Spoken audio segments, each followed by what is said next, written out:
Parents, ये हमारी polity की थर्ड क्लास है। तो अब तक हमने सेकंड क्लास में हमने हिस्टोरिकल अंडरपिनिंग्स जो हैं वो कवर किया था और अब हम आगे बढ़ेंगे, इसमें हम आगे का देखेंगे। तो एक तो हम ये देख लेते हैं कल हमने क्या किया था। जो इससे पहली क्लास थी उसमें हमने 1909 तक किया था, तो एक बार उसको पूरी को रिवाइज़ कर लेते हैं, ठीक है।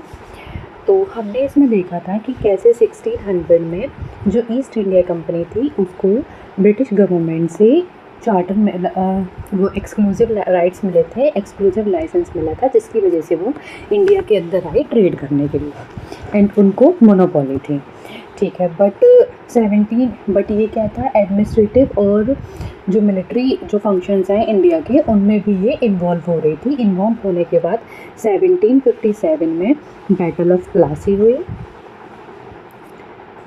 1757 में बैटल ऑफ प्लासी हुई and then 1757 okay, and then 1764 में बैटल ऑफ बक्सर हुई। एंड ये होने के बाद फिर हमने देखा कि 70s में क्या हुआ था, बंगाल में बहुत ज़्यादा फेमाइन आ गई थी, जिसकी वजह से पूरी की पूरी जो इकॉनमी है वो वैनिश कर गई थी एंड बंगाल में 1/3 पॉपुलेशन जो है तो वो डिक्लाइन कर गई थी, ठीक है, बंगाल की। तो इन्होंने क्या किया, तो कंपनी जो है पूरी की पूरी बैंकरप्ट हो गई थी। इसके बाद ये लोग क्या गए, ये लोग ब्रिटिश गवर्नमेंट के पास गए और इन्होंने 1 मिलियन पाउंड का उनसे लोन लिया। तो लेकिन जब इन्होंने इनको लोन तो दिया लेकिन उसके अगेंस्ट में इनको रेगुलेट भी किया। अब रेगुलेट जब किया तो अलग अलग एक्ट जो हैं वो आए, जैसे कि रेगुलेटिंग एक्ट ऑफ 1773 जो था, तो उसमें इनकी सेंट्रलाइजेशन जो है उसको स्टार्ट कर दिया कि हम सेंट्रलाइज करेंगे चीज़ों को। और जो कोलकाता का सुप्रीम कोर्ट है या फिर कोलकाता का जो भी कोर्ट है उस टाइम पे वो सुप्रीम कोर्ट हुआ करता था, उसको भी इसी के अंदर एस्टेब्लिश किया। फिर पिट्स इंडिया एक्ट आया 1784 का, जिसमें डुअल गवर्नमेंट जो है उसको इंट्रोड्यूस किया। डुअल गवर्नमेंट इंट्रोड्यूस करने के बाद ये जो रेगुलेटिंग एक्ट थे ये 20-20 साल के डिफरेंस पे आ रहे थे, मतलब 20 साल बाद ये आ रहे थे। फिर 91 का भी आया था बट उसमें ज़्यादा चेंज किया नहीं था। फिर 18 जो इम्पोर्टेंट थे वो थे 1813 का फिर आया था, जिसने ये जो ईस्ट इंडिया कंपनी थी इसकी मोनोपोली को रिमूव कर दिया था। बट पूरी तरह रिमूव नहीं किया था। उन्होंने क्या किया था, टी और trade with China, yes, T and trade with China जो है वो अभी भी चल रहा था। फिर आया 1833 जो है उसमें सेंट्रलाइजेशन जो है उसको पीक पे ला दिया था, गवर्नर जनरल ऑफ इंडिया यहाँ पे बना दिया था और भी बहुत सारे मेजर चेंजेस किए थे। फिर इसके बाद 1853 आया था। 1853 में क्या किया था, जो सर्विस है ये जो मतलब यूपीएससी जो है तो उसको इन्होंने इंट्रोड्यूस किया and legislative and executive functions जो है उनको भी अलग अलग कर दिया था गवर्नर जनरल, तो ठीक है। फिर 1857 में क्या हुआ, रिवॉल्ट हुआ। 1857 के बाद इन्होंने बोला कि हम रिस्पॉन्सिबल गवर्नमेंट लाएंगे एंड रिस्पॉन्सिबल गवर्नमेंट के अंदर इन्होंने इंडियन काउंसिल एक्ट जो है वो निकालने स्टार्ट किए, जिसमें इंडियंस का रिप्रेजेंटेशन बढ़ा। रिप्रेजेंटेशन के साथ साथ ही इन्होंने उनको कुछ पावर भी दी, पावर इन द सेंस कि आप यहाँ पे इकट्ठे हो सकते हैं, क्वेश्चंस पूछ सकते हैं, वो सब उन्हें पावर दी गई थी। लास्ट जो हमने पढ़ा था वो पढ़ा था 1909, जिसमें हमने पढ़ा था कि मोरले मिंटो रिफॉर्म्स जो हैं वो हुए और एक क्या कहते हैं वाइसरॉय की एग्जीक्यूटिव काउंसिल जो है उसमें इनको एंट्री दे दी और उस एंट्री के बाद ही इन्होंने यहाँ पे कम्युनल रिप्रेजेंटेशन जो है वो भी स्टार्ट कर दिया था 1909 में, ओके। सो अब हम उससे आगे पढ़ेंगे कि 1919 का जो एक्ट था तो उसमें क्या हुआ, ठीक है। अब हम 1919 का एक्ट पढ़ने से पहले थोड़ा सा बैकग्राउंड देख लेते हैं कि अभी चल क्या रहा है पूरे वर्ल्ड में। देखो 1914 से 1918 तक, 1914 से 1918 तक वर्ल्ड वॉर जो है 1 चल रहा था एंड वर्ल्ड वॉर 1 चलने की वजह से जिसमें ब्रिटिशर्स जो है वो भी इंग्लैंड जो है वो इंक्लूडेड था, तो उनको इंडिया से मैन भी चाहिए थे एंड जैसे फूड वेपन्स ये भी चाहिए था, ठीक है, और मनी भी चाहिए थी। तो उन्होंने सोचा कि हम इंडिया को वो ऑफ़र करते हैं कि ठीक है, हम आपको, उस टाइम पे क्या था कि इंडियंस जो हैं तो वो भी सेल्फ रूल मांग रहे थे। तो इन्होंने बोला, ब्रिटिश गवर्नमेंट ने, ठीक है, हम आपको सेल्फ रूल दे देंगे, लेकिन उसके बदले में आप हमको वर्ल्ड वॉर 1 में सपोर्ट कर दीजिए, हम आपको सेल्फ रूल दे देंगे, जैसे उसको कनाडा को मिला हुआ है, ठीक है। हाँ, सो इन्होंने और भी चीज़ें थी जो बैकग्राउंड में चल रही थी, जैसे कि उस टाइम पे 1916 में होम रूल मूवमेंट जो है जो चल रही थी, जिसको बाल गंगाधर तिलक और एनी बेसेंट पूरी कंट्री में फैला रहे थे कि होम रूल लीग के लिए अपील कर रहे थे कि हमें होम रूल चाहिए, अपना रूल चाहिए। और गांधी जी जो है तो वो भी आ चुके थे, तो वो भी मास को इकट्ठा कर रहे थे कि हमें गवर्नमेंट से रिफॉर्म लेने हैं, हम रिफॉर्म कराएंगे, ठीक है। तो उसी के उसमें कि लोग हमें सपोर्ट करें, इसीलिए इन्होंने क्या किया, गवर्नमेंट ऑफ इंडिया एक्ट 1919 जो है उसको ये लेकर आए। बट यहाँ पे एक चीज़ समझने की ज़रूरत है, ऐसा नहीं था, मतलब ब्रिटिशर्स जो है तो उन्होंने कैरेट एंड स्टिक पॉलिसी जो है उसको चला के रखा। मतलब एक जगह तो ये क्या कर रहे थे कि जो मॉडरेट्स जो लोग हैं तो उनको कैरेट दे रहे थे, उनको ये देखे, देखो देखो अभी पावर आ रही है, हम आपको होम रूल दे देंगे, सेल्फ रूल दे देंगे, ये सब हो रहा था। वहीं दूसरी ही तरफ इन्होंने रोलाट एक्ट जो है वो भी पास कर दिया था, जिसकी वजह से पंजाब में इतना मैसेकर हुआ था, ठीक है, जनरल डायर वाला। तो अब हम पढ़ते हैं कि 1919 का जो था गवर्नमेंट ऑफ इंडिया एक्ट, उसमें मेन कौन कौन से प्रोविज़न थे वो हम पढ़ते हैं। देखो यहाँ पे जो मेन किया था वो किया था कि इन्होंने सब्जेक्ट्स को डिवाइड किया था एंड डायरकी जो है उसको ले आए थे, ये प्रोविंशियल डायरकी इन्होंने लेकर आए थे, ओके। प्रोविंशियल डायरकी इन लोगों ने इंट्रोड्यूस की थी। सो अब सब्जेक्ट्स को कैसे कैसे इन्होंने डिस्ट्रीब्यूट किया था वो देखते हैं। जैसे कि इन्होंने क्या किया, कुछ सब्जेक्ट रखे जो कि नेशनल इम्पोर्टेंस के हैं, जो कि सबके लिए ज़रूरी है, तो उन्होंने उन सब्जेक्ट्स को सेंट्रल सब्जेक्ट्स में डाला एंड उनको जो वाइस रॉय है उनके अंदर डाल दिया। जैसे कि वो सब्जेक्ट कौन कौन से थे, जैसे कि फाइनेंस हो गया, डिफेंस हो गया, कम्युनिकेशन हो गया, तो वो सब इन्होंने यहाँ पे रखा जो सेंट्रल लेवल का था, ठीक है। और दूसरा इन्होंने क्या किया, प्रोविंशियल सब्जेक्ट्स जो हैं उनमें भी कुछ सब्जेक्ट्स डाले कि इनमें प्रोविंसेस जो हैं वो रूल एंड रेगुलेशंस बनाएंगे। बट इन्होंने क्या किया, प्रोविंसेस में डायरकी जो है वो लगा दी, ड्वेल रूल, ठीक है। अब हम इसको थोड़ा समझते हैं कि पहले इन्होंने क्या किया, जो कुछ सब्जेक्ट्स को यहाँ पे बांटा, जो इम्पोर्टेंट सब्जेक्ट्स थे उनको सेंट्रल सब्जेक्ट्स के अंदर रखा, जिनको कि वाइस रॉय जो है वही देखेगा। एंड जो दूसरा है वो है प्रोविंशियल सब्जेक्ट्स मतलब जिनको गवर्नर्स जो है वो देखेंगे, जो कि प्रोविंसेस में रहेंगे। यहाँ पे भी ये जो थे वो दो में डिवाइडेड थी। वो कैसे कैसे थे, एक थे ट्रांसफर्ड सब्जेक्ट एंड कुछ थे रिजर्व सब्जेक्ट। अब ट्रांसफर सब्जेक्ट का मतलब क्या है, ट्रांसफ़र सब्जेक्ट वो सब्जेक्ट होते हैं जिनको गवर्नर जो है वो उन मिनिस्टर्स के साथ करेंगे जो मिनिस्टर्स रिस्पॉन्सिबल रहेंगे टू पीपल्स, ओके, जो काउंसिल की तरफ रिस्पॉन्सिबल रहेंगे, और मतलब इनडायरेक्टली जो इलेक्शंस पीपल जो हैं उनको जो रिस्पॉन्सिबल रहेंगे उनको दिया ट्रांसफ़र सब्जेक्ट में। मतलब कि ये जो सब्जेक्ट है वो ट्रांसफ़र कर दिए गए उन मिनिस्टर्स को जो कि रिस्पॉन्सिबल रहेंगे टू द काउंसिल। तो इसमें कौन कौन से थे, जैसे कि education, public health, local, self government and agriculture. And reserve subject में कौन कौन से आते हैं, तो रिज़र्व सब्जेक्ट वो सब्जेक्ट हैं जिन्हें गवर्नर जो है वो अपनी अपनी जो एग्जीक्यूटिव काउंसिल है उसके साथ में गवर्न करेंगे, बट यहाँ जो है ये रेस्पॉन्सिबल नहीं रहेंगे टू द काउंसिल, ओके। यहाँ ये टूवर्ड्स द पीपल और इनडायरेक्टली टूवर्ड्स द काउंसिल जो है ये रिस्पॉन्सिबल रहेंगे, यहाँ पे ये रिस्पॉन्सिबल नहीं रहेंगे। इनको कौन कौन से सब्जेक्ट दिए, law and order, finance and tax, police and revenue and land and irrigation, ठीक है।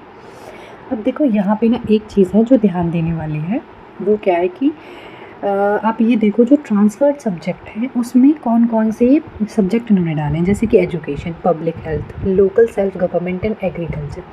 इन सब के लिए पैसा चाहिए एंड इनको इम्प्लीमेंट करने के लिए हमें पुलिस भी चाहिए, ठीक है, बट वो दोनों ही finance and tax and police and revenue दोनों ही रिजर्व सब्जेक्ट में रखा। तो अगर देखा जाए तो ये जो पावर है वो सिर्फ ऑन पेपर ही मिल रही है, रियलिटी में पावर नहीं मिल रही है, क्योंकि अभी भी सारी की सारी पावर जो है वो रिजर्व सब्जेक्ट में रखी गई है। मतलब कि गवर्नर जनरल और उनकी एग्जीक्यूटिव काउंसिल जो कि रेस्पॉन्सिबल रहेगी ही नहीं काउंसिल के लिए, तो उनके पास ये पावर है। एंड इन पावर्स का विदाउट पुलिस, मतलब विदाउट एडमिनिस्ट्रेशन जिससे कि ये इम्प्लीमेंट कर सके, एंड विदाउट फाइनेंस कोई मतलब ही नहीं बनता है, क्योंकि विदाउट फाइनेंस क्या ही काम होगा, ठीक है। तो ये जो था ना, इन्होंने पावर तो दी बट वो दिखाने के लिए पावर जो है ज़्यादा दी, पावर इतना नहीं दी कि सब लोग जो है उसको रियल में एक्सपीरियंस कर पाएँ, रियल में पावर जो है वो सबके साथ में रह सके। अब ये जो स्प्लिट है ये हमारे लिए क्यों मैटर करता है, क्योंकि ये फर्स्ट टाइम था इंडिया की हिस्ट्री में जब ऐसे पावर्स को सेंटर और स्टेट के लेवल पे बांटा गया था। पहले ऐसा नहीं था कि सेंटर और स्टेट के लेवल पे पावर्स जो है वो बांटी गई हो, ठीक है, ऐसा नहीं था। तो ये फर्स्ट टाइम था जो कि हम अभी भी चला रहे हैं कि अभी भी सेंटर के पास अलग पावर्स हैं, स्टेट के पास अलग पावर्स है। तो स्टार्टिंग यहाँ से हुई थी इन चीज़ों की, जो भी हम कहते हैं state list, central list, concurrent list, तो वो यहाँ से स्टार्ट हुआ था। दूसरा, प्रोविंसेस में डायरकी जो है इन्होंने ला दी थी, जो कि सबसे ज़्यादा मतलब बेकार चीज़ इन्होंने की थी कि पावर दे भी रहे हैं बट रिस्ट्रिक्ट भी कर रहे हैं, तो कैसी ही पावर है पता नहीं। एंड देन रिजर्व सब्जेक्ट जो है, मतलब रियल पावर तो अभी भी उन गवर्नर के पास रही और उनके एग्जीक्यूटिव काउंसिल के पास, जो कि लोगों के लिए रेस्पॉन्सिबल है ही नहीं। तो पावर जो है वो ऑन पेपर ही थी यहाँ पे। एंड और जो इसमें वो है तो वो क्या आते हैं, जैसे कि हाँ इसमें और भी चीज़ें इंट्रोड्यूस गई कि by cameral legislation, in legislation में बाई कैमरलिज्म जो है उसको भी इंट्रोड्यूस किया था। मतलब जो हम अभी पढ़ते हैं काउंसिल ऑफ स्टेट मतलब कि राज्यसभा, एंड लेजिस्लेटिव असेंबली मतलब कि लोकसभा, ठीक है, लोकसभा एंड राज्यसभा, और इसको upper house and lower house भी बोलते हैं, ठीक है। इन्होंने इसमें भी क्या किया कि जो टोटल मेंबर्स हैं वो 60 मेंबर्स इलेक्शन किए। यहाँ पे 5 इयर्स का पहले टेन्योर था, एंड इलेक्शन जो है वो डायरेक्ट ही होंगे। यहाँ पे 145 मेंबर्स की मेजॉरिटी रखी 3 इयर्स के लिए, एंड डायरेक्ट इलेक्शन ही होंगे। जैसे हमारा लोकसभा और राज्यसभा है, इनको वैसे उस टाइम एस्टेब्लिश किया गया था। अभी जो टेन्योर है वो अलग है, वो हम बाद में पढ़ेंगे, बट इस एक्ट में जो किया था वो यही किया गया था, ठीक है। और इन्होंने क्या किया था कि जो वाइसरॉय की एग्जीक्यूटिव काउंसिल है उसमें अभी हमने पीछे वाले उसमें चैप्टर में पढ़ा था कि सत्येंद्र सिन्हा जो है तो फर्स्ट वो थे जो वाइसरॉय की एग्जीक्यूटिव काउंसिल में गए। तो इन्होंने क्या किया, वहाँ पे अब 3 मेंबर्स को इंक्लूड कर दिया कि अब क्या है 3 मेंबर्स जो हैं वो रहेंगे वाइसरॉय की एग्जीक्यूटिव काउंसिल में। एक सेकेंड। तो वाइसरॉय की एग्जीक्यूटिव काउंसिल जो है, वाइसरॉय की एग्जीक्यूटिव काउंसिल में इन्होंने 3 मेंबर्स जो हैं उनको इंडियंस को रखा, 3 इंडियंस जो है वो थे, ठीक है। और इन्होंने क्या किया था, हाँ यहाँ पे फर्स्ट टाइम ऐसा हुआ था कि बजट जो है उसको सेपरेट किया गया था रेलवे बजट से, बजट को सेपरेट किया गया था रेलवे बजट से एंड जनरल बजट से। यहाँ पे 2 बजट जो है वो अलग अलग लाए गए थे, ठीक है। और क्या किया था इन्होंने, हाँ और इन्होंने एक हमने ये पढ़ा था कि 1909 में मॉर्ले मिंटो ने कम्युनलिज्म जो है उसको इंट्रोड्यूस किया था। हमने पढ़ा कि मुस्लिम्स जो हैं उनको सेपरेट इलेक्टोरेट दिए गए थे, सेपरेट इलेक्टोरेट,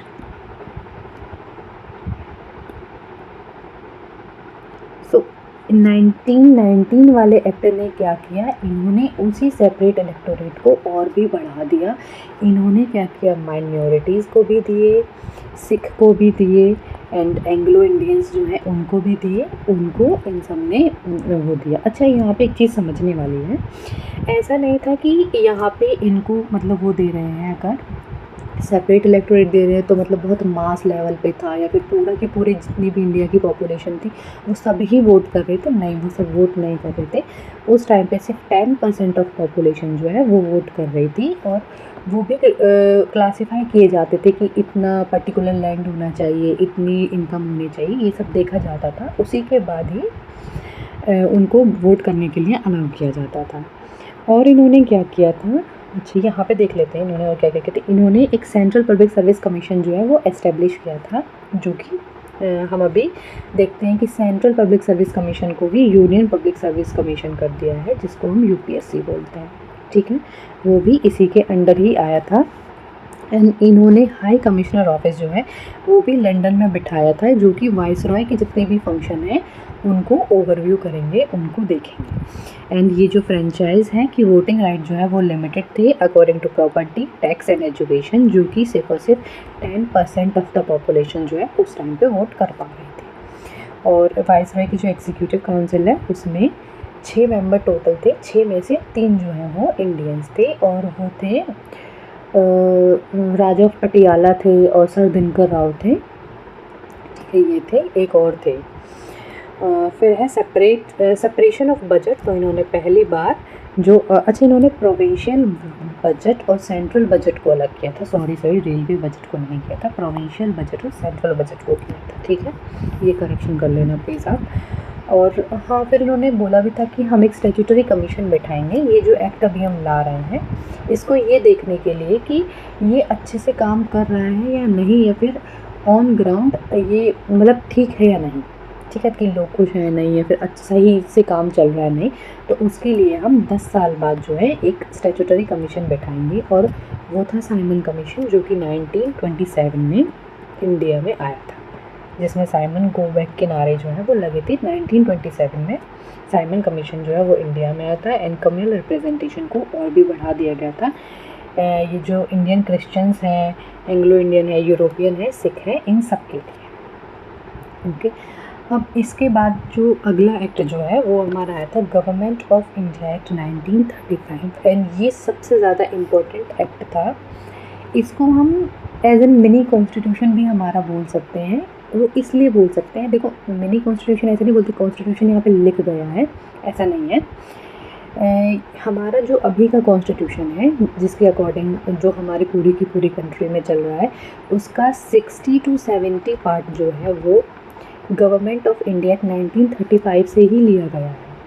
ठीक है, जो यहाँ पे जो प्रोविज़न और क्लॉजेस हैं वो वहाँ पे लिए गए हैं। तो जैसे जिन भी लोगों को थोड़ा कॉन्स्टिट्यूशन की नॉलेज है, यहाँ पे आपको बहुत सारी चीज़ें सिमिलर मिलेंगी। मतलब अभी जो है ना वो मोस्टली चीज़ें हमने यहाँ से लिए, तो यहाँ और वहाँ की चीज़ें काफ़ी ज़्यादा सिमिलर मिलेंगी। ठीक है, तो अब हम इसमें देखते हैं इसमें क्या क्या था।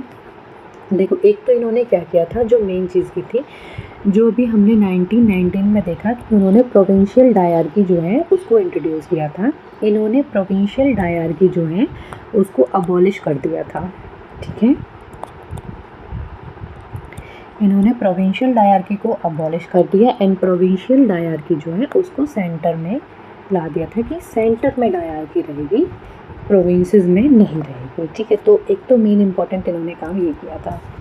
दूसरा इन्होंने क्या किया था कि जो सब्जेक्ट्स थे, आपने देखा होगा कि सब्जेक्ट्स को डिवाइड किया था सेंटर एंड स्टेट के बीच में। ठीक है, तो इन्होंने क्या किया, सब्जेक्ट्स को डिवाइड किया, बट उनको और भी उसमें किया। सब्जेक्ट्स जो हैं तो इन्होंने 3 उसमें डिवाइड किए।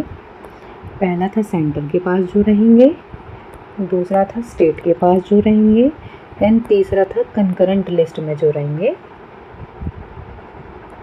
सेंटर जो है तो उनके पास वो मतलब सेंटर जो सब्जेक्ट्स की जो लिस्ट है उसमें वो आते हैं जिनके ऊपर सेंटर जो है वो बनाएगी पावर। एंड स्टेट में आते हैं वो जिनके पास स्टेट बनाएगी। कंकरेंट में लिस्ट आते हैं जिनके ऊपर इन दोनों का है कि ये दोनों ही बना सकती हैं।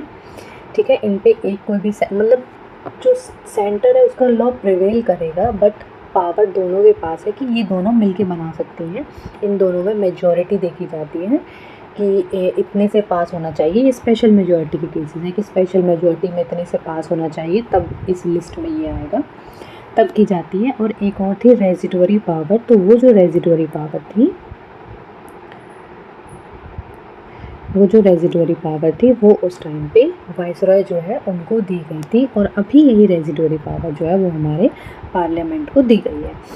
नाउ रेजिडुअरी पावर में क्या क्या आते हैं, या फिर रेजिडुअरी सब्जेक्ट्स में कौन कौन से सब्जेक्ट्स आते हैं। रेजिडुअरी में वो सब्जेक्ट्स आते हैं जैसे कि जो अभी नहीं है बट वो बाद में आ सकते हैं। जैसे पहले एआई नहीं था जब हमारा कॉन्स्टिट्यूशन लिखा गया था, तो एआई पे कैसे ही रूल बनते, लेकिन अभी एआई है तो गवर्नमेंट को रूल बनाने पड़ेंगे। जैसे जीएसटी पहले नहीं था, अभी जीएसटी इंट्रोड्यूस किया गया है, तो जीएसटी तो इसमें नहीं आता है, जीएसटी तो कंकरेंट लिस्ट में ही आता है। बट रेजिडुअरी पावर में वही पावर्स होते हैं मेनली, जैसे जो सब्जेक्ट्स अभी है ही नहीं, अगर वो नए सब्जेक्ट्स को इंट्रोड्यूस होता है तो उन पे कौन लॉ बनाएगा, उन पे पार्लियामेंट लॉ बनाएगी। ठीक है, तो अब हम इसे पढ़ लेते हैं। हाँ, इसमें एक चीज़ और की थी कि इन्होंने ऑल इंडिया फेडरेशन बनाई थी। मतलब इन्होंने बोला था कि क्या कहते हैं, हम एक फेडरेशन बनाएंगे जिसमें जो प्रिंसली स्टेट हैं वो भी, एंड जो हमारी जो प्रोविंसेस हैं वो भी, दोनों की दोनों कंबाइन होकर आएंगी, और हम आप दोनों को फेडरेशन बना के और वो दे देंगे। मतलब आप सेल्फ रूल कर सकते हैं। बट प्रिंसली स्टेट कभी फेडरेशन में आए ही नहीं, तो ये कभी फेडरेशन हुआ ही नहीं। मतलब ये सिर्फ ऑन पेपर था, ये ग्राउंड रियलिटी में कभी भी फेडरेशन हुआ ही नहीं। एंड लेजिस्लेटिव लिस्ट जो है तो उसको भी डिवाइड कर दिया गया है इन्होंने। फेडरल लिस्ट मतलब कि सेंट्रल लिस्ट जो है उसमें इम्पोर्टेंट रखे जो सेंटर के लिए जो ज़रूरी है, जैसे कि defence, foreign affair and currency. फिर प्रोविंशियल लिस्ट जिसमें उस टाइम पे 54 आइटम्स थे, जैसे कि police, public, state, local government. अभी भी पुलिस तो स्टेट लिस्ट में ही है ना, ये जो सब्जेक्ट्स है ये स्टेट लिस्ट में ही है अभी भी, तो हमने ये वहीं से लिया ना अपना कॉन्स्टिट्यूशन का ये पार्ट। एंड देन आता है कंकरेंट लिस्ट। कंकरेंट लिस्ट में वो आते हैं जिनके ऊपर दोनों ही लॉ बना सकते हैं, एंड उसमें criminal laws, marriages, civil procedures, ये सब आता है। ठीक है, फिर आता है, अच्छा इसमें हम और आगे पढ़ते हैं, इसमें और आगे आगे क्या क्या किया गया था। जैसे कि मैंने अभी पढ़ाया कि डायरकी जो है तो उसको अबॉलिश कर दिया गया था, और प्रोविंसेस को ऑटोनॉमी जो है वो दे दी थी। ठीक है, एंड रेस्पॉन्सिबल एग्जीक्यूटिव जो है वो रहेंगे, तो गवर्नर जो है वो जो हमारे काउंसिल ऑफ मिनिस्टर्स हैं उन्हीं के ऊपर रेस्पॉन्सिबल रहेंगे। मतलब जो हमने 1919 में जो पढ़ा था ना कि उनकी जो एग्जीक्यूटिव काउंसिल है तो उसको कुछ मेन जो पावर्स जो है उनको दी गई थी, जो भी रिस्पॉन्सिबल होते ही नहीं थे टूवर्ड्स द काउंसिल या फिर पीपल ऑफ इंडिया, उसको अबॉलिश कर दिया गया था और इनको ऑटोनॉमी जो है वो दे दी थी कि अब जो हमारे जो गवर्नर हैं वो उन्हीं की एडवाइस पे एक्ट करेंगे। ठीक है, बट ऐसा नहीं कि एडवाइस पे एक्ट करेंगे तो उन्हें करना ही पड़ेगा या फिर कंपल्शन है। उस टाइम भी गवर्नर जो है वो अपनी पावर का यूज़ करते थे। एंड फिर प्रोविंशियल बाइकैमलरिज्म जो है वो इसमें किया गया था। इसमें क्या किया था कि उस टाइम पे हमारे 11 प्रोविंसेस थे, तो 11 में से 6 प्रोविंसेस जो हैं उनमें विधानसभा एंड विधान परिषद जो है उसको इंट्रोड्यूस कर दिया गया था। ठीक है, और उन स्टेट में कौन कौन से आते थे, बॉम्बे, बंगाल, मद्रास, यूपी, बिहार एंड असम। ये क्वेश्चंस पूछे जाते हैं, प्लीज़ ये याद रखना।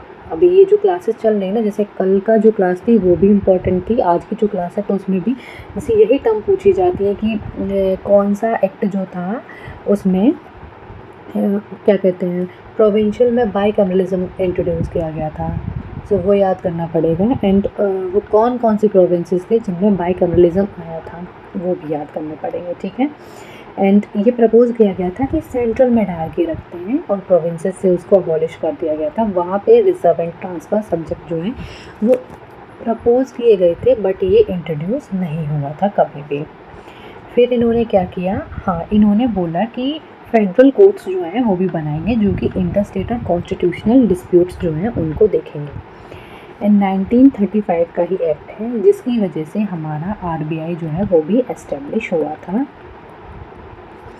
तो आरबीआई जो है वो भी एस्टेब्लिश हुआ था कंट्रोल करने के लिए करेंसी, क्रेडिट या फिर सारे जो बैंक हैं और इकोनॉमी जो है वो कैसे चलेगी, पैसे का डेबिट क्रेडिट कैसे होगा उसको देखने के लिए। हमने देखा था कि 1919 जो है तो उसमें सेंट्रल पब्लिक सर्विस कमीशन जो है उसको लाया गया था, मतलब कि जिसको आज हम यूपीएससी बोलते हैं। एंड जो ये हम पीसीएस बोलते हैं, पीसीएस और जॉइंट पीसीएस जो होते हैं, दो स्टेट का एक ही पीसीएस होता है, उसको 1935 में इंट्रोड्यूस किया गया था। Federal PCS, provincial PCS and joint PCS for 2 provinces. And council of India को अबॉलिश कर दिया गया था। यहाँ पे ये थोड़ा मेन चीज़ है, जो काउंसिल जो है उसको अबॉलिश किया गया था। सेक्रेटरी ऑफ स्टेट जो है, एडवाइज़र जो है, उनके लिए प्रोवाइड किए गए थे, तो यहाँ पे वो अबॉलिश किए गए थे।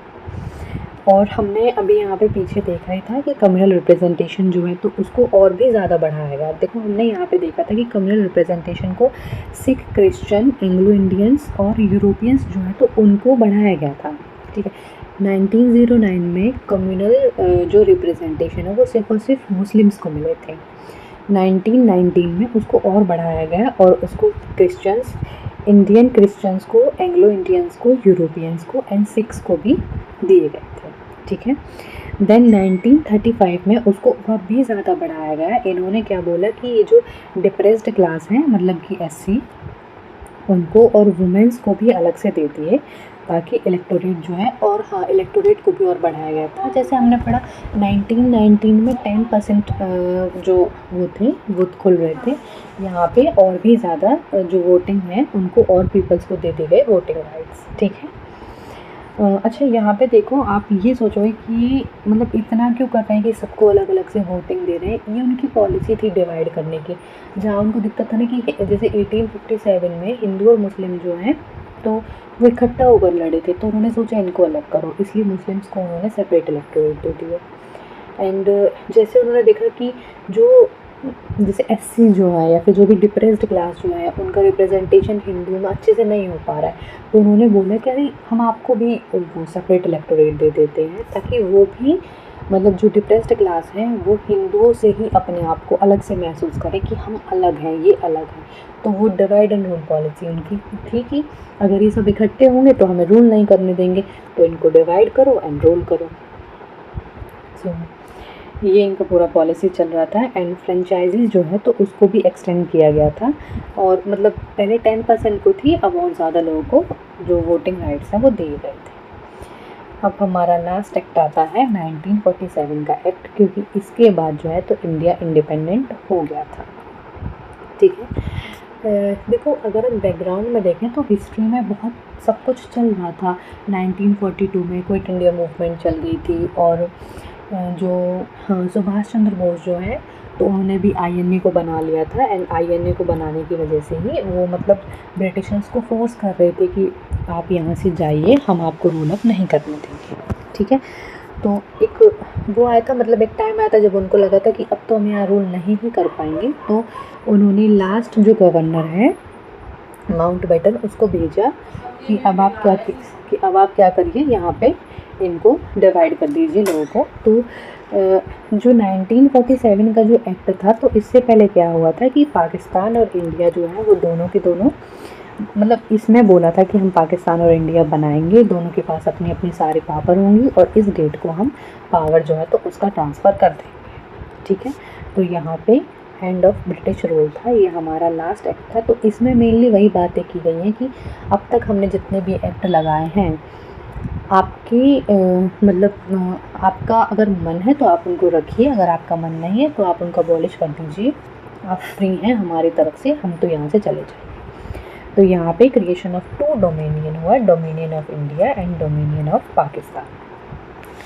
लेकिन अब क्या हुआ कि पहले तो अपना कॉन्स्टिट्यूशन लिखना पड़ेगा, तो उसके लिए कॉन्स्टिट्यूएंट असेंबली जो है वो बनाई गई कॉन्स्टिट्यूशन लिखने के लिए, कि एक सॉवरेन बॉडी बनाई जाएगी। सॉवरेन बॉडी मीन्स जो पूरी की पूरी जो पावर्स है वो soil of the people of the soil जो है उन्हीं के पास रहेगी। वही लोग मिलके कुछ लोगों को रिप्रेजेंट करेंगे और वो बैठ के कॉन्स्टिट्यूशन लिखेंगे, जिसके बेस पे इंडिया जो है वो आगे मतलब उस पर रूल आएंगे और रिप्रेजेंटेटिव्स बनेंगे, या फिर डेमोक्रेसी आएगी, डिक्टेटरशिप आएगी, वो सब जो है बैठ के आप लोग डिस्कस कर लो एंड लिख लो।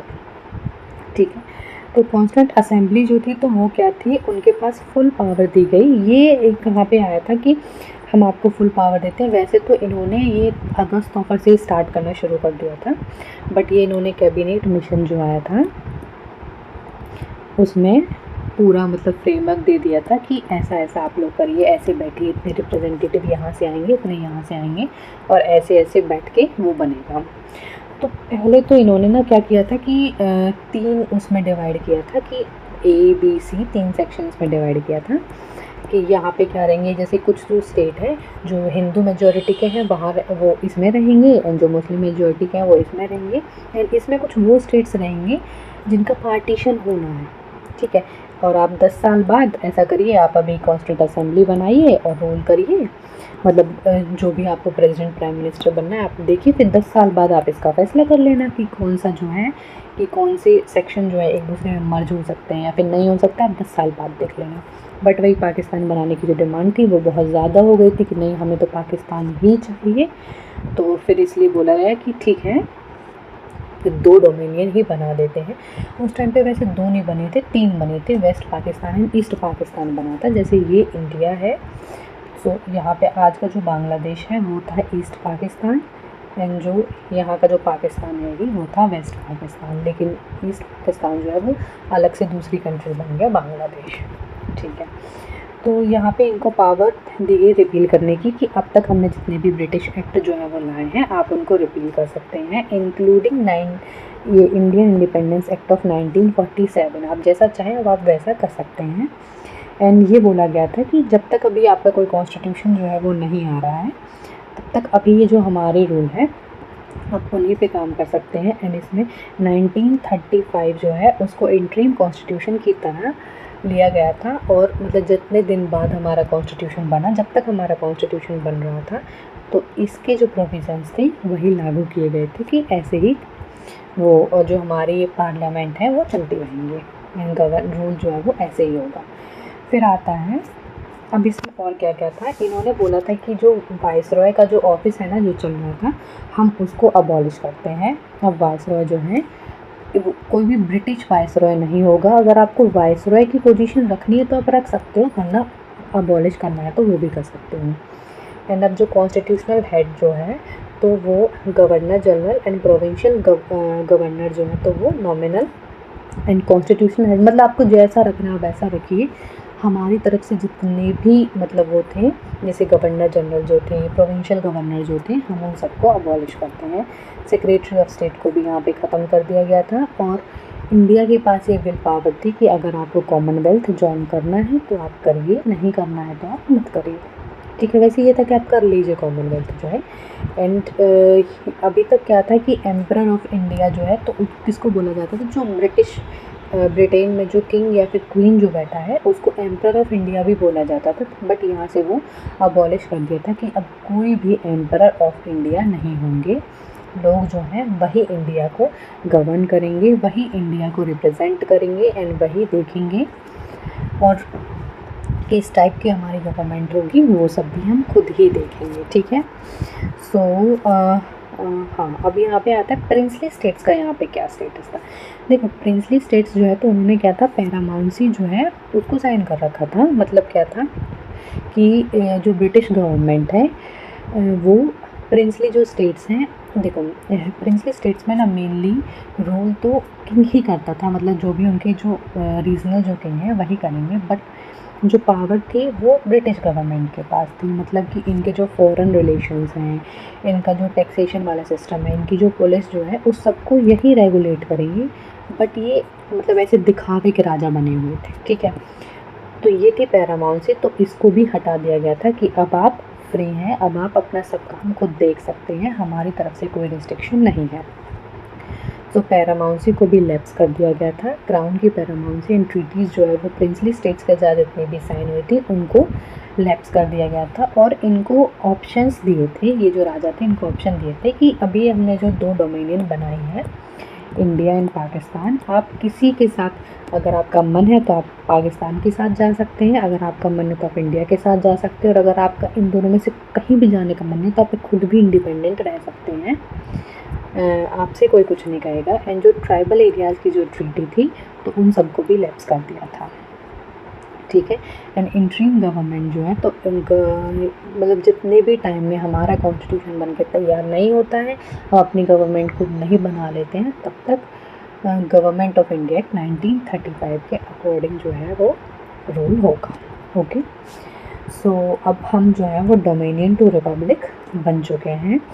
यहाँ पे हमारी आज़ादी हमें मिल चुकी है। तो ये जो एक्ट जो थे 1947 का जो एक्ट था वो लीगली एंड करता है ब्रिटिश पैरामाउंसी को। इन्होंने रातों रात 2 सॉवरेन डोमिनियंस जो है वो बना दिए।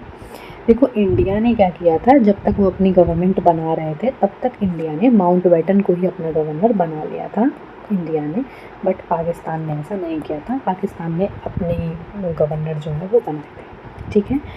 बट देखो कॉन्स्टिट्यूंट असेंबली जो है वो तो यहाँ पे आ गई थी। कॉन्स्टिट्यूशन असेंबली जो है वो कॉन्स्टिट्यूशन को लिख रही थी, लेकिन हम रिपब्लिक कब बने थे, हम सॉवरेन डेमोक्रेटिक रिपब्लिक जो है वो हम 26 जनवरी 1915 को बने थे, ठीक है।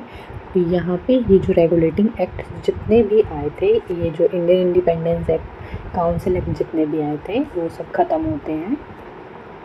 देखो पहले हम इसका रैपअप कर लेते हैं, एक हमने क्या क्या पढ़ा वो देख लेते हैं, कुछ कुछ टर्म जो होंगी या फिर कुछ कुछ इंपॉर्टेंट चीज़ उनको देख लेते हैं, ठीक है। जैसे कि प्रोविंशियल स्टेटस क्या था, 1919 में डायरकी जो है वो आ गई थी प्रोविंसेस में। हमने पढ़ा ना कि प्रोविंसेस में डायरकी थी कि जो गवर्नर जो जनरल हैं, कुछ जो मेन जो वो है सब्जेक्ट जो हैं तो वो उनको दे दिए गए थे, जो कि रिस्पॉन्सिबल नहीं थे काउंसिल के लिए, नाम के लिए जो डिपेंडेंट हैं बिल्कुल जो सब्जेक्ट्स फाइनेंस एंड पुलिस पे, उनको दे दिया था जो कि रिस्पॉन्सिबल है। बल्कि 1935 में उनको ऑटोनॉमी दे दी थी, डायरकी ख़त्म कर दी थी। एंड इंडियन इंडिपेंडेंस एक्ट में तो सॉवरेनिटी ही मिल गई थी कि आप अपनी स्टेट के खुद सॉवरेन भी। सेंट्रल में स्टेटस क्या था, सेंट्रल में उस टाइम वो सेंट्रलाइजेशन था एंड बाई कैमरलिज्म को इंट्रोड्यूस कर दिया गया था, Lok Sabha, Rajya Sabha, upper house and lower house. And यहाँ पे ऑल इंडिया फेडरेशन को प्रपोज किया गया था, बट वो कभी बनी ही नहीं क्योंकि प्रिंसली स्टेट कभी एग्री हुए नहीं थे कि हमें ऑल इंडिया फेडरेशन बनाना चाहिए। और यहाँ पे तो 2 इंडिपेंडेंट डोमिनियन ही बना दिए थे, इंडिया एंड पाकिस्तान, ठीक है। फिर आता है सेपरेट इलेक्टोरेट। 1909 में सेपरेट इलेक्टोरेट स्टार्ट हुए थे। यहाँ पे मुस्लिम्स जो है तो उनको सेपरेट इलेक्टोरेट दिए गए थे। एंड 1909 में उनको सिख, क्रिश्चियंस, एंग्लो इंडियंस को भी दिए गए। 1935 में एससी, वुमेन, लेबर को भी दे दिए गए। एंड 1947 में तो अबॉलिश ही कर दिया था कि मतलब डोमिनियन के अपने ऊपर है, जो तुम्हें रखना है वो रखो। की इंस्टीट्यूशंस जो है वो कौन से आए थे यहाँ पे, यहाँ पे जो सेंट्रल पीसीएस है मतलब कि यूपीएससी जो है वो आया, यहाँ पे आरबीआई एंड फेडरल गवर्नमेंट आए एंड पीसीएस भी आया। एंड यहाँ पे तो कॉन्स्टिट्यूंट असेंबली भी इन्होंने इंट्रोड्यूस कर दी कि आप अपने रूल्स खुद बनाइए। अब वाइसरॉय की अथॉरिटी, यहाँ पे तो सुप्रीम अथॉरिटी वाइसरॉय की थी, यहाँ पे रेजिडोरी और वीटो पावर्स भी वाइसरॉय को दे दी थी। एंड अब यहाँ पे तो वाइसरॉय का जो ऑफिस था उसी को अबॉलिश कर दिया था कि अब कोई वाइसरॉय नहीं होगा, ठीक है। देखो यहाँ पे हमारा ये वाला जो चैप्टर है वो ख़त्म होता है हिस्टोरिकल्स अंडरपिनिंग्स। तो अभी हम एक और इसमें थोड़ा और पढ़ लेते हैं। तो कॉन्स्टिट्यूंट असेंबली का पढ़ते हैं कि कॉन्स्टिट्यूंट असेंबली जो है वो कैसे कैसे बनी थी, कितने लोग जो वहाँ पे थे वो प्रेजेंट थे, एंड रूल्स कैसे कैसे बने, कौन प्रेसिडेंट था, कौन वाइस प्रेसिडेंट था, तो वो देख लेते हैं। देखो ये जितना भी अभी मैं पढ़ा रही हूँ तो सारा की सारा याद करने वाला ही है, तो इसमें बहुत ज़्यादा ऐसा है नहीं कि कुछ समझाना है स्टोरी लाइन का, ये पूरा याद ही करना पड़ेगा। तो मैंने बताया कि कैबिनेट मिशन प्लान जो है वो आया था, जिन्होंने बोला था कि कैबिनेट जो है वो बनाई जाएगी। ये कैबिनेट जो है ये पैथिक लॉरेंस और हाँ ये पैथिक लॉरेंस वगैरह जो है तो वो आए थे इसके मेंबर बन के, और इन्होंने इसको इंट्रोड्यूस किया था कि आप मतलब इन्होंने पूरा फ्रेमवर्क यहाँ पे बता दिया था कि आप कैसे कैसे पूरा जो अपना कॉन्स्टिट्यूंट असेंबली है उसको बनाओगे एंड रूल्स जो है वो कैसे कैसे बनाओगे। कैबिनेट मिशन प्लान में इन्होंने फ्रेमवर्क दे दिया था। तो कॉन्स्टिट्यूंट असेंबली जो है वो बनी, और वो कैसे बनी, इनडायरेक्ट इलेक्शन जो है वो उनसे मतलब प्रोविंशियल असेंबली में पहले इलेक्शंस हुए, फिर जो लोग यहाँ इलेक्ट होके आए प्रोविंशियल असेंबली में उन लोगों ने इनको चुना कि ये हमारा कॉन्स्टिट्यूशन लिखे, ठीक है। तो इनडायरेक्ट इलेक्शन से ये आई थी। अब इसमें क्या क्या था, इसमें देखो टोटल स्ट्रेंथ जो थी वो थी 389 मेंबर्स थे, जिसमें 296 जो है वो तो ब्रिटिश इंडिया के थे एंड 93 जो है वो प्रिंसली स्टेट के थे। बट मतलब पहले ये प्रपोज इतना किया गया था, लेकिन पाकिस्तान और इंडिया तो कभी साथ में बैठे ही नहीं कॉन्स्टिट्यूंट असेंबली बनाने के लिए, तो यहाँ पे पार्टीशन हो गया, और जिसकी वजह से 299 पीपल जो हैं वही बचे थे जिन्होंने हमारे उसको लिखा है कॉन्स्टिट्यूशन को। फिर फर्स्ट मीटिंग जो थी कॉन्स्टिट्यूंट असेंबली की वो 9 दिसंबर 1946 को हुई थी। यहाँ पे हमने टेम्परेरी चेयरमैन जो है वो बना दिए। देखो फर्स्ट मीटिंग थी तो चेयरमैन किसको ही बनाते, तो ये एक फ्रेंच की प्रैक्टिस है कि जो वहाँ पे सबसे ज़्यादा एज में है तो उनको प्रेसिडेंट बना दीजिए या फिर उनको चेयरमैन बना दी। तो टेम्परेरी चेयरमैन जो है उस टाइम पे डॉक्टर सच्चिदानंद सिन्हा जो है उनको बनाया गया था। ये यूपीएससी का PYQ है कि टेम्परेरी प्रेसिडेंट कौन बना था, डॉक्टर सच्चिदानंद सिन्हा। फिर लेकिन इलेक्ट करके हमने फिर डॉक्टर राजेंद्र प्रसाद को बना दिया गया था 11 दिसंबर को ही, ठीक है। अच्छा, एक ऑब्जेक्टिव रेजोल्यूशन जो है तो वो जवाहरलाल नेहरू ने पहले ऑब्जेक्टिव रेजोल्यूशन को पास किया था 13 दिसंबर 1946 को, एंड बाद में इस ऑब्जेक्टिव रेजोल्यूशन को ही प्रियम्बल बना दिया गया था। प्रियम्बल हम कल की क्लास में पढ़ेंगे कि प्रियम्बल क्या है और उसमें कौन कौन से प्रोविज़न है। आज ओवरव्यू है ये पूरे सा कॉन्स्टिट्यूंट असेंबली कैसे कैसे बनी है। देखो हमारा कॉन्स्टिट्यूशन पहले बना है एंड प्रियम्बल उसके बाद बना है, ठीक है। तो हाँ, तो प्रियम्बल जो है वो एज अ समरी ही है कॉन्स्टिट्यूशन की, ठीक है। और जो चीज़ें थी तो वो थी कॉन्स्टिट्यूशनल एडवाइज़र जो थे वो थे सर BN राव, जिन्होंने ओरिजिनल ड्राफ्ट बनाया था एंड उस ओरिजिनल ड्राफ्ट को ही बाद में सब ने डिस्कस किया, डिबेट किया एंड डिबेट एंड डिस्कशन के बाद ही कॉन्स्टिट्यूशन को ड्राफ्ट किया गया। तो मेन जो ओरिजिनल ड्राफ्ट जो था वो किसने बनाया, सर BN राव ने। लीगल एडवाइज़र कौन थे, SN Mukherjee and vice president थे HC मुखर्जी। ये सब पेपर में आता है, ये पूछा जाता है प्री में बहुत ज़्यादा, तो प्लीज़ एक बार आप ये सब मतलब अच्छे से पढ़ लेना। अब क्या था कि जो कॉन्स्टिट्यूंट असेंबली थी तो एक ही मतलब बहुत सारे लोग एक ही साथ बैठ के तो हर चीज़ पे काम कर नहीं सकते, तो उन्होंने क्या किया था, उनको डिवाइड कर दिया था कि आप लोग ये असेंबली जो है वो देखिए, ठीक है। मतलब एक एक स्पेसिफिक पर्सन को कुछ कुछ जो डिपार्टमेंट है या फिर बोल सकते हो कुछ कुछ सब्जेक्ट्स जो हैं वो दे दिए गए थे कि आप यहाँ पे रोल बनाइए। तो सबसे जो इम्पोर्टेंट थी वो थी ड्राफ्टिंग कमेटी। ड्राफ्टिंग कमेटी जो है मतलब कि जो कॉन्स्टिट्यूशन को ड्राफ्ट कर रहे हैं, ठीक है। तो कॉन्स्टिट्यूशन को ड्राफ्ट जो है वो करने की जो कमेटी थी उसके चेयरमैन थे डॉक्टर BR अम्बेडकर बाबा साहेब। फिर यूनियन कॉन्स्टिट्यूशन कमेटी जो है उसके चेयरमैन थे जवाहरलाल नेहरू। स्टीयरिंग कमेटी जो है उसकी जो चेयरमैन थे वो थे doctor Rajendra Prasad. And doctor Rajendra Prasad अभी हमारे और भी क्या थे, अभी मैंने पिछली ही स्लाइड में पढ़ाया है, वो हमारे जो कॉन्स्टिट्यूंट असेंबली बनी थी उसके परमानेंट जो चेयरमैन बने थे वो थे।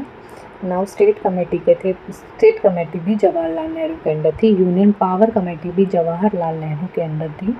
प्रोविंशियल कमेटी जो है वो सरदार वल्लभ भाई पटेल के अंदर थी।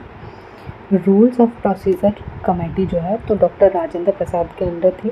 फंडामेंटल ऑफ सब कमेटी जो है तो डॉक्टर JB कृपलानी के अंदर थी। देखो मतलब ये सब याद तो करना ही पड़ेगा, लेकिन थोड़ा ऐसे ऐसे याद कर लेते हैं। जैसे ड्राफ्टिंग कमेटी जो है तो वो तो सबको ही पता है कि कॉन्स्टिट्यूशन BR अम्बेडकर ने बनाया है, तो इसको तो अलग से याद करने की ज़रूरत नहीं है। जो हाँ, हम ऐसे देख सकते हैं कि जो हमारे प्राइम मिनिस्टर बने थे आज़ादी के बाद वो नेहरू बने थे, ठीक है, जवाहरलाल नेहरू।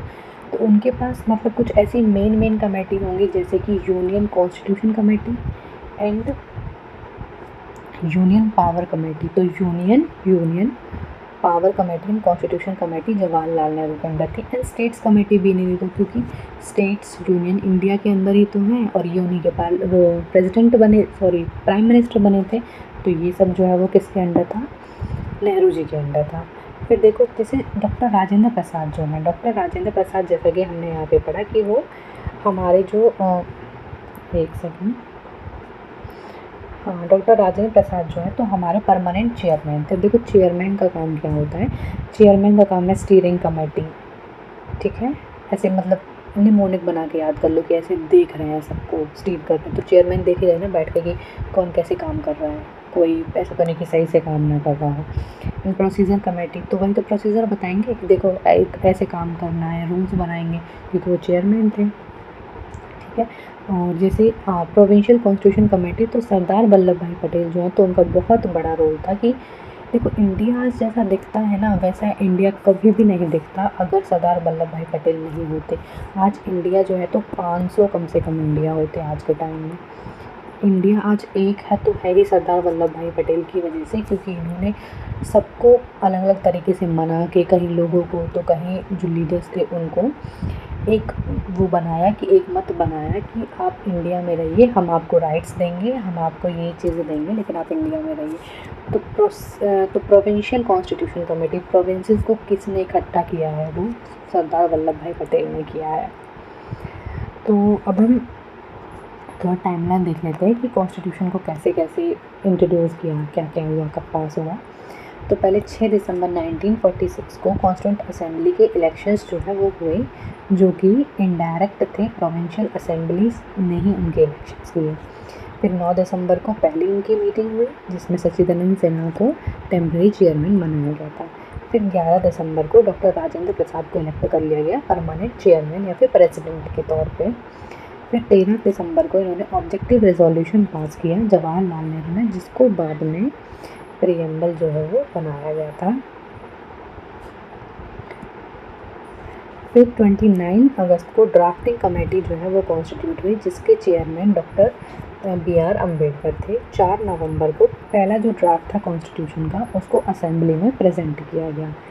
फिर 26 नवंबर को कॉन्स्टिट्यूशन अडॉप्ट किया एंड पास कर दिया था कॉन्स्टिट्यूंट असेंबली में। 24 नवंबर को ही इन लोगों ने सबने साइन कर दिया था, और ये लास्ट टाइम मिले थे एज अ कॉन्स्टिट्यूशनल बॉडी, ये लोग लास्ट टाइम मिल रहे थे।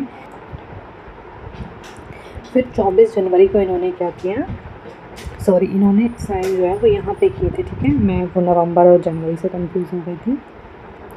तो लास्ट सेशन जो है वो 284 मेंबर्स ने साइन किया था 24 जनवरी को। एंड फिर 26 जनवरी को हमने कॉन्स्टिट्यूशन जो है वो फोर्स में आया और इंडिया जो है वो रिपब्लिक बन गया। ठीक है। अब हम आगे पढ़ते हैं कि ये जो हमारा कॉन्स्टिट्यूशन था, इसके की प्रोविजंस और फंक्शंस जो, हाँ, तो अब हम प्रीएम्बल एंड 356 आर्टिकल्स जो हैं वो थे। ठीक है, शेड्यूल थे ये। तो प्रीएम्बल में क्या क्या था, देखो प्रीएम्बल में जो सोशलिस्ट और सेक्युलर वर्ड है वो हमने बाद में ऐड किया है 42nd कॉन्स्टिट्यूशन अमेंडमेंट एक्ट से, पहले ये नहीं था। ठीक है, तो पहले क्या क्या था, पहले था सॉवरेन, डेमोक्रेटिक एंड रिपब्लिक। पहले ये जो ओरिजिनल जो हमारा कॉन्स्टिट्यूशन था उसमें ये 3 थे, एंड बाद में हमने 42nd कॉन्स्टिट्यूशन अमेंडमेंट करके सेक्युलर एंड सोशलिस्ट जो है उसको भी जोड़ दिया था। ठीक है, और इसको हमने अडॉप्ट कब किया था, 26 जनवरी 1946 में, बट ये इन्फ्लुएंस जो है वो बाद में हुआ था।